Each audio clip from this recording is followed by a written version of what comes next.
this is your host, Julia Napini. I am a clinical and forensic social worker who owns a counseling practice and a consulting business. In this show, we discuss the challenges of being successful in business while maintaining your integrity and staying true to yourself.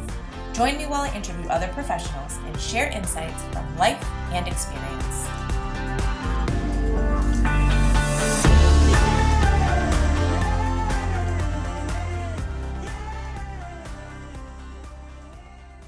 Let's talk about RingRx, our latest sponsor. RingRx is a high-quality, HIPAA-compliant telephone, text, and fax communications platform. They provide seamless, cost-effective communications for behavioral therapists, medical practices, hospitals, and other healthcare providers.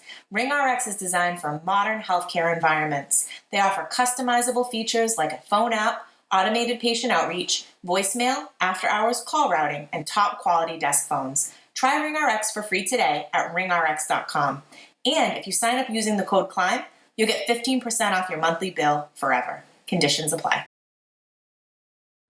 Hello and welcome to another episode of the Compassionate Climb podcast. We are here today for an Ask the Expert segment, and we are going to talk all things communication. We have a wonderful guest with us here today who I have known for many years, and I am thrilled that she is able to come on the show and share her expertise with you all.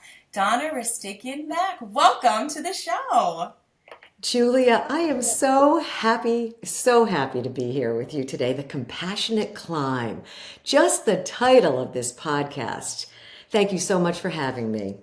I really appreciate that. So regardless of our purpose in the show, we always talk about climb. So let's start off with having you introduce yourself to the audience. Tell us what it is that you do. Well, what I do today is a lot. I am the founder and the president of iVoice Communication. We are a company really dedicated to creating confident speakers and communicators. So you can lead yourself, you can lead your life, you can lead your career. And for business purposes, that means you're a much better leader in business. And in this day and age, that's what it's all about, because we believe that everybody can be a leader in business regardless of your level. So I'm, the founder and the president. That's my company. And I do one-on-one coaching for a lot of people, as well as group training. And I also do a bit of motivational speaking. And I would say I moonlight. I moonlight as a mindfulness teacher and also incorporate a bit of mindfulness into my executive communication skills training. Well, this is exciting. There's a lot we can delve into there. So I would love to hear how you got where you are. What led to this interest in communication, speaking, business? How did that all evolve for you? There was no straight line. You know, when I got out of school years and years ago, there was no such thing as a coach. And it's so interesting, Julia, because I remember being 17 years old and my dad asking me what I was interested in, and of course we were talking about college. And I said, you know what, Dad, the only thing that I'm really super interested in is psychology and sociology. I would love to go to school for psychology and sociology. And he looked at me like I had three heads. And he was like, oh, honey, we're looking for something a little safer than that. So he pointed me in the direction of teaching, nursing, or secretarial. Talk about antiquated, right? But what did I know? I was 17 years old.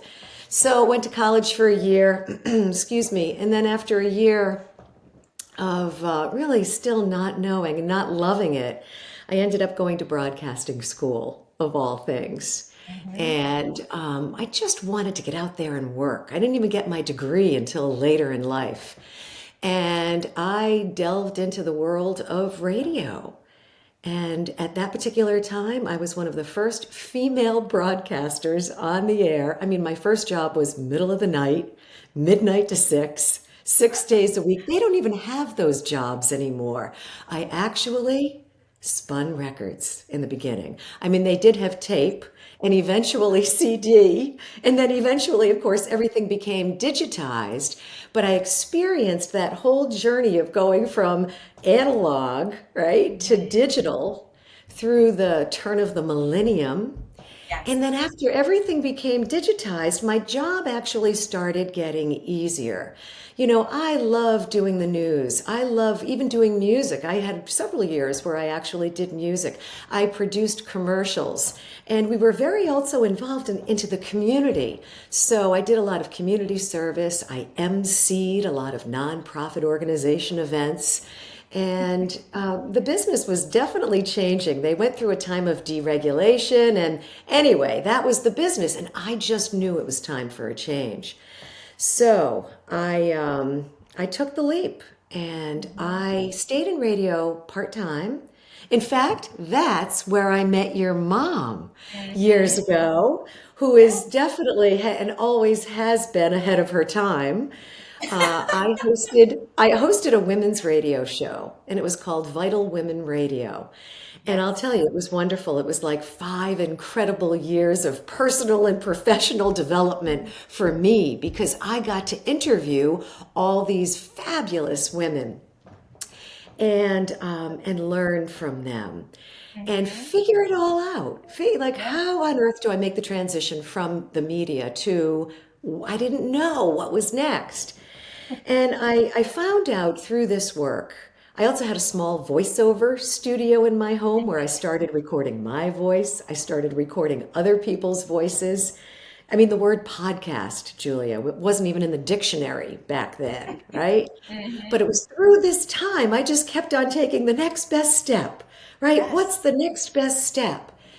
And I always wanted to do something important, right? And something important for the world. So what rose to the top was I found that I was a very good director of people. And people started inviting me into their companies, first to help them with presentation skills. And Okay. then once I got into companies and started teaching skills training, I realized that, oh my goodness, these people need a lot more than just presentation skills training. And they need interpersonal communication skills training. So, they just asked me questions like, hey, can you help people do a workshop or learn more about how to resolve conflict, how to deal with challenging personalities, how to be really clear when they speak and they delegate and they communicate, how to provide feedback when they're really frightened and they don't want to. So, every time they asked a question, I couldn't answer every question with a yes. Sometimes I would refer them to other people, but more times than not, I would ask, I'd step back and I'd ask myself the question, like, can I create a workshop? Can I do this? And Julia, I made it up. I made it up. Yeah. I really did. It was really interesting because around the year 2018, I had been doing this for quite some time, and I actually went through a big transitional stage in my life, and I took a job with a company for a short amount of time. And the first thing I learned was, wow, even though I made it up, they were making it up too. And they had 50 years of experience behind them. So much of what I was doing, they were doing too. Now, don't get me wrong, I learned new things. They learned new things from me as well. But it really validated my work and it gave me more courage and more confidence. So when I relaunched my business in the year 2020, I, um, I had a much better sense of who I was and where I was going and how I was helping people. So I still teach presentation skills. I absolutely teach interpersonal communication skills training, and I help the workforce. I help the individuals, and I help the companies strengthen their people very often from the inside out. And that really is what differentiates me from a lot of other executive communication coaches. I mean, I don't want to say it's easy to teach presentation skills. Follow these 8 guidelines if you want to provide feedback, so that's That's communicating externally, but it all starts from within, right? Do Mm-hmm. you have the confidence from within before you're able to find your voice and then speak honestly, truthfully, and as respectfully as possible in business in this day and age? So it's not easy work, but I have a lot of experience and I love it. I feel like one of the luckiest women in the world.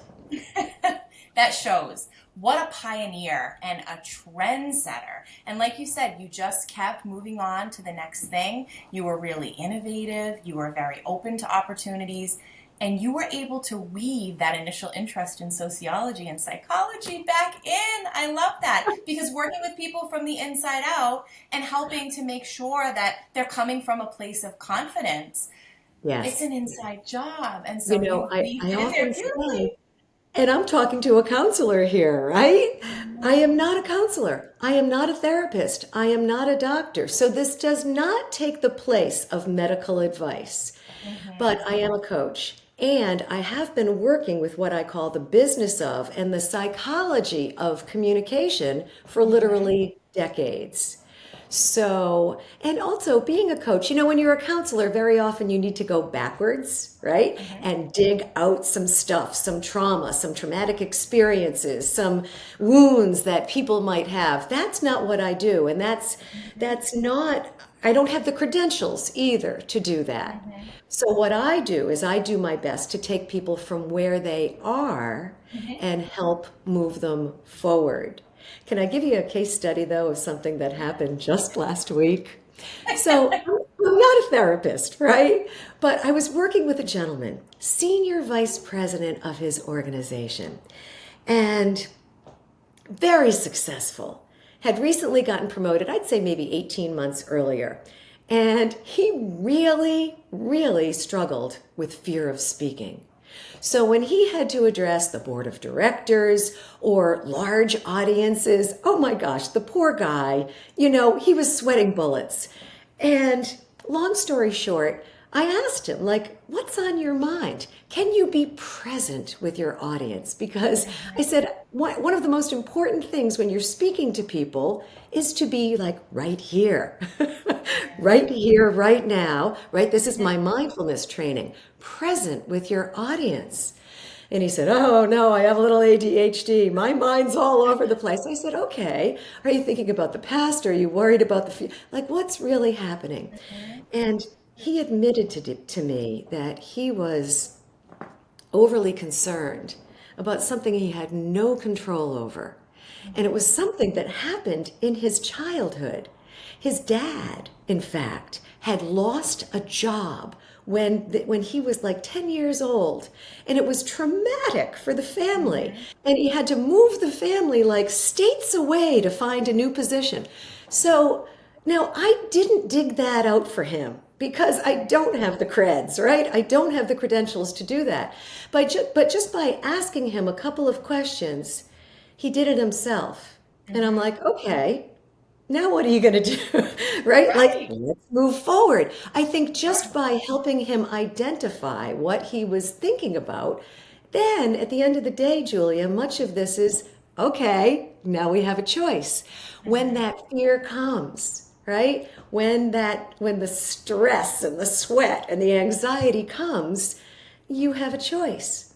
And a lot of other executive communication coaches would say, oh, just push it away. Oh, just push it away. And I say, no, get to know your fear.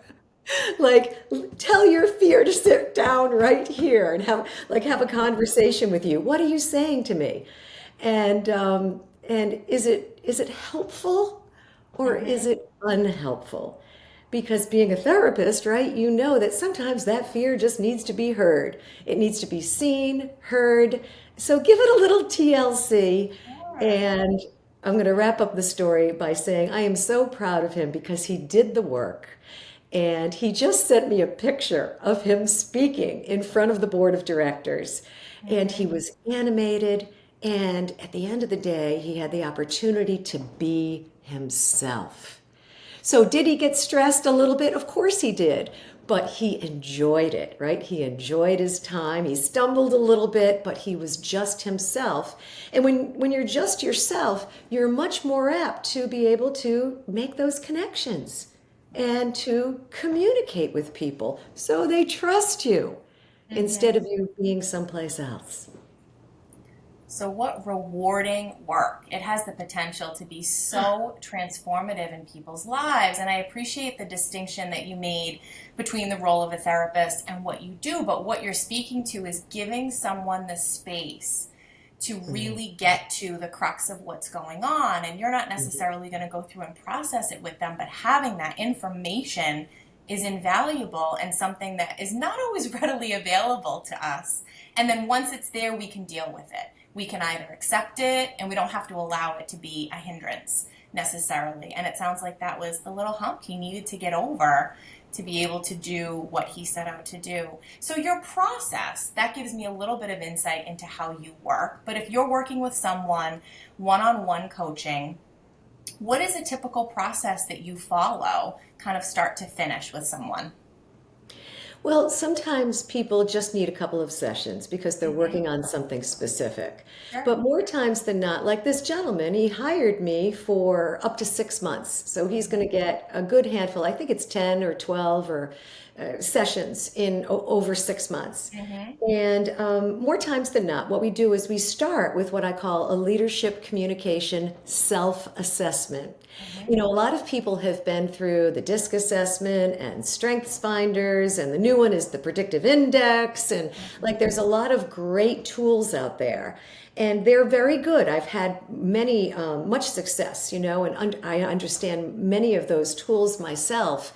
And I think that this communication self-assessment is super valuable because it's only 10 questions, and people are able to step back and clearly see where their strengths are and where they're vulnerable. I'll give you a couple of examples. One of the questions is, as far as your leadership communication skills go, do you skew more authoritative or do you skew more affiliative?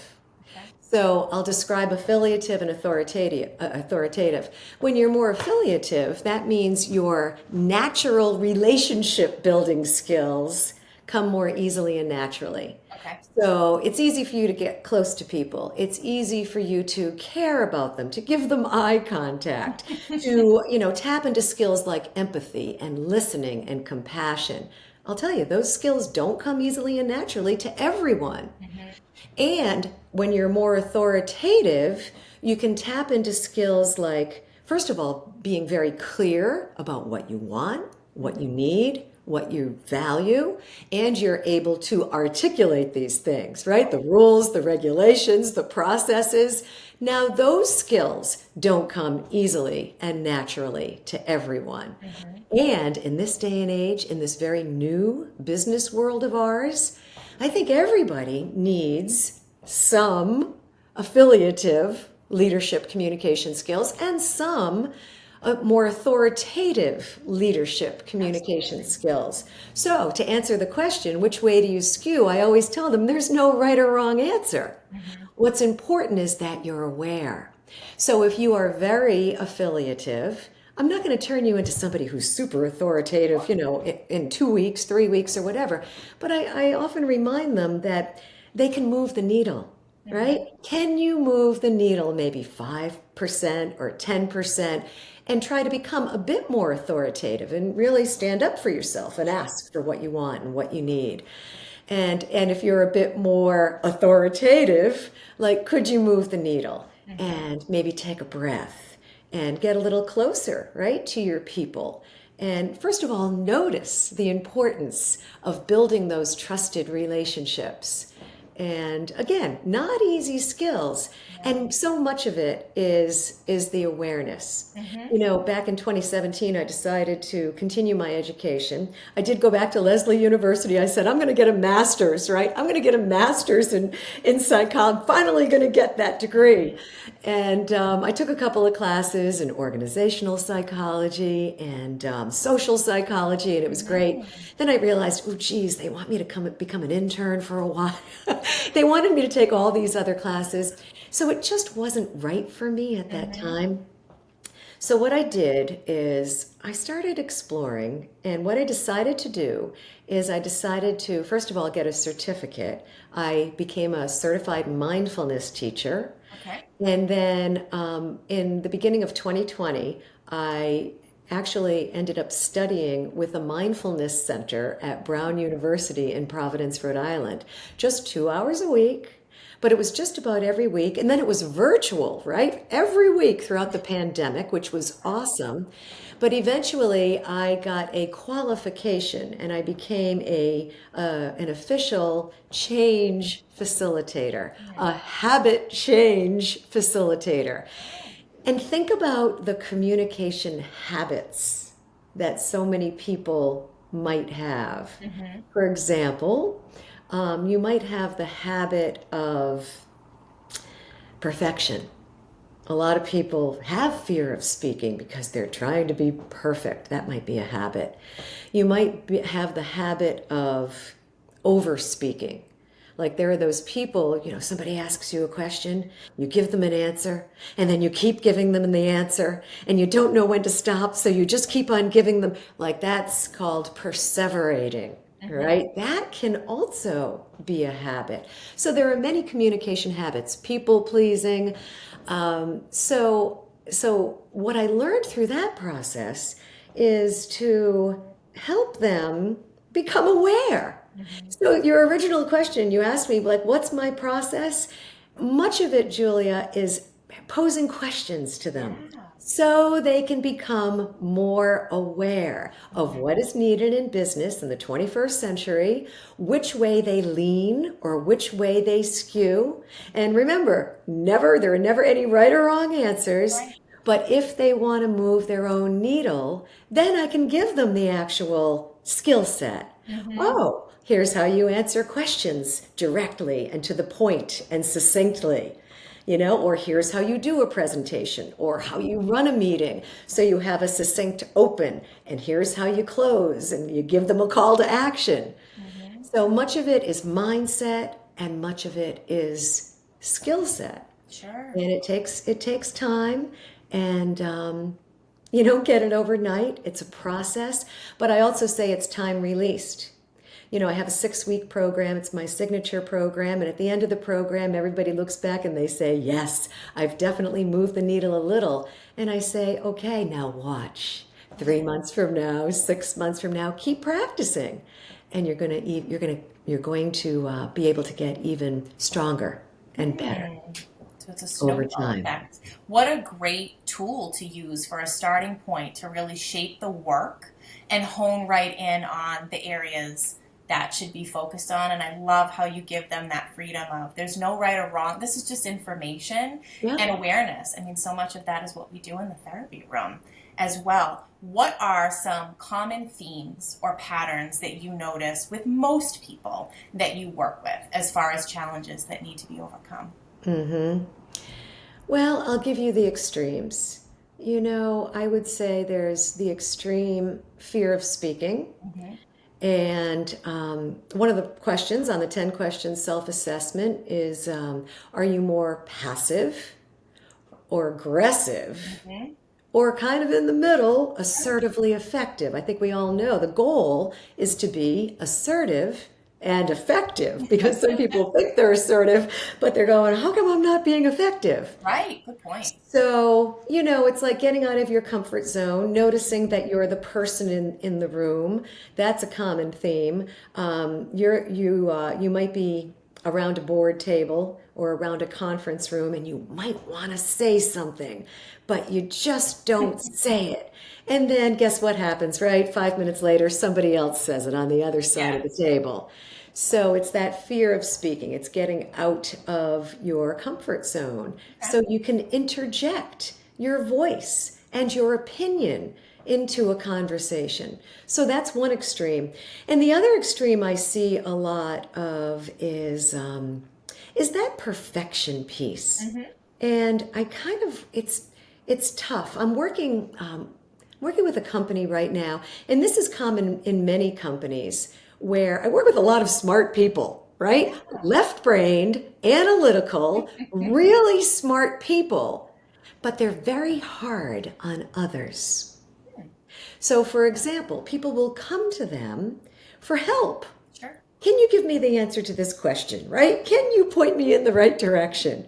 And very often they get flustered and they get frustrated because other people aren't up to speed. Seriously. So what, and aren't as perfect. Ooh. Aren't as perfect. I mean, everybody learns differently, Julia, Right. as we know. And especially in these left brain analytical organizations, Sure. it takes some people more time.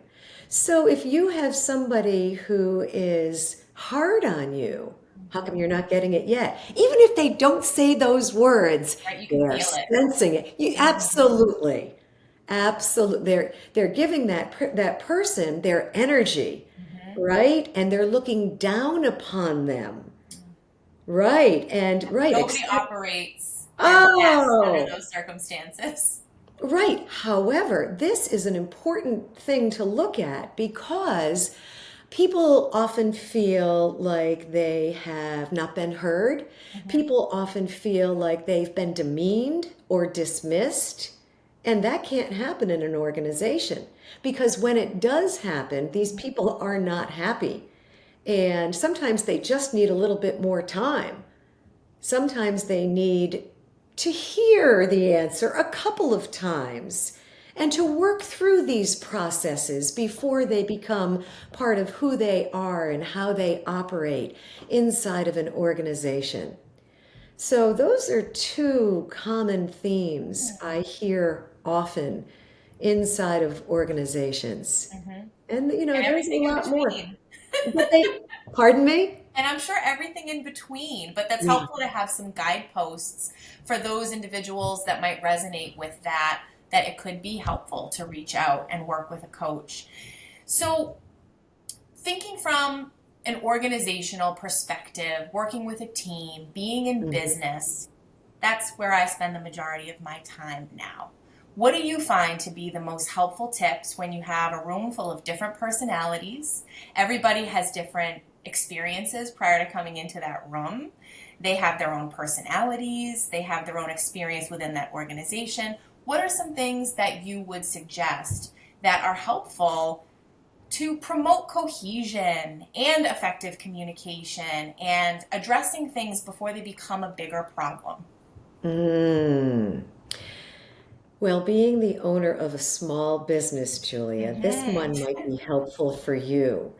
It's Sure. really establishing who you are. Mm-hmm. It's establishing who you are. It's establishing your credentials and your credibility. And also the fact that you want to create what we call a psychologically safe environment. So you do want to hear from everyone because at the end of the day, you can't know everything, right? Right. You need people's help. You want people's help. You are absolutely open to learning and growing. And at the end of the day, you are the owner and you have to make the final decision. Mm-hmm. So, to establish that right up front, it might even be part of your future onboarding process. We have a psychologically safe organization. We want everybody's voice. And you might want to tell them the story about Steve Jobs. Steve Jobs always said he would never shut people down when they came to him with their ideas. However, he reminded them that very few ideas really flew. He said Mm. maybe 2 or 3% of the ideas he was able to initiate or enact. Now, it doesn't mean that some of those ideas weren't good for later, right? Sure. But for now, at the end of the day, we need to hit our numbers, right? This is business. At the end of the day, this is business. And we do want to hear from you. And so it's a tough place to be. Right. But you know what? Thinking as I'm thinking about this, Julia, when you move forth as a leader who has both, right, those affiliative skills, you do care about people. You do Mm-hmm. want to give them what they want, what they need to thrive and to grow. And authoritative, right? Here's what we want. Here's what we need. Here's what we're trying to do today, this month, this year. Yes. They're not easy skills. Mm-hmm. That's why you learn them, you do your best to practice them, and you don't expect perfection, right? You Mm-hmm. don't expect perfection because things are going to fall through the cracks from time to time, and that's okay. Failure is going to happen in Right. business. People laugh when I say, you know what, I'm a solid 85 to 92. You know, I'm like, if I'm constantly striving for 100%, like, good luck with that. But you know what? When I can nail it, when I can nail those Mm-hmm. presentations, when I can nail those conversations, when I can succeed in my business, like 85 to 92%, yay. All right, Mm. that's pretty darn good. And Yeah. it takes stress off of me. I expect failure from time to time, and I Sure. expect disappointment from time to time. Yeah. And also, not everybody's always going to be happy either. So, you know what? You do your best to get close to them. You do Right. your best to let them know that you care about them as a person, as an individual. You know, there's a wonderful book that was written a few years ago. As a matter of fact, this woman worked, I believe, at Apple. I think she worked with Mm. Steve Jobs, and it's called Radical Candor. Mm-hmm. And she also worked at Google, and she highly recommends an organization that is radically candid. And I Yes. often point people in her direction when I teach the skill of how to provide feedback that empowers people as Mm-hmm. opposed to disempowering people. And the author of this book talks about the fact that it's much easier to provide feedback to people when you already have trust in place, when you already have care in place. So at Mm-hmm. the end of the day, when they know that you care about them and you're doing your best to do your best and you already have that trust in place, then it's much easier to call them in and say, I'm struggling with this. Like, let's work on this and let's Mm-hmm. work on this together. So many great points there. So you really spoke to the environment that you create and maintain, and you start off the interaction when you're considering bringing someone into that environment. This is how we do things here, and really welcoming feedback. But also, it sounds like what you're describing is people being their true, authentic self. I love how you say mistakes are expected, that you want people to feel comfortable to share, that even if they have an idea and it's not necessarily something that's going to work now, it doesn't mean that it never will. And you want to keep that creativity and ingenuity flowing. Hmm. What about when things start to go awry? So, if you're setting yourself up for success by creating that environment and orienting people to it from the beginning, but you start to notice some personality conflict, it sounds like you would recommend regular touch points between the person in a leadership position and the team so that there can Hmm. be that outlet. But any tips that you have when personalities clash? Well, we have a little of that, don't we? Sure. Um, well, you mentioned failure. You know, when Mm, there's a big conflict going on, I think the first thing you need to say to yourself is, "Whew, here it goes, our yes. opportunity for growth here. We Oh, have a it's so hard to do big, in the moment, but it's it incredible when is, you it is. can. Glennon Mm-hmm. Doyle, the wonderful Yeah. author Glennon Doyle, she calls it another, pardon my language, Mm-hmm. effing God opportunity. Oh, here's Yeah. my opportunity to rise above. And it is not easy. It is not easy. Um, so Every case is different. You have to step back, and sometimes they need more tools to figure things Hmm. out themselves. Sometimes Yes. you need additional tools in order to guide them. And I think the greatest leaders, they really coach themselves first and Yes. foremost, right? They're Hmm. coaching themselves, what's working, what's not working, and then they provide tools to others so they can coach themselves, Hmm. right? And then they're Yes. only coming to you when they hit walls, and Hmm. they're looking for another set of eyes, so to Yes. speak. And Hmm. so, of course, listening, right? You do want to listen. You do want to always ask yourself the question, what am I missing? Is there anything that I'm missing? Because and that's, I think, the biggest change, right? The biggest difference between leadership communication today and Hmm. leadership communication even 10 years ago. The whole world was run kind of dominantly, right? Where a few people, a small handful of people, would make all the decisions and Hmm. tell the workers what to do, and the workers would just gladly do it. And that model just doesn't simply work anymore. Right. So, a leader in this day and age does his or her best to make the best decisions they can. Then they Hmm. hire smart people. And you don't hire smart people so you can tell them what to do. You hire Right. smart people so they can suggest things that you can do Hmm. to help grow the business. And it's much more challenging. I also say make sure you're physically fit, seriously.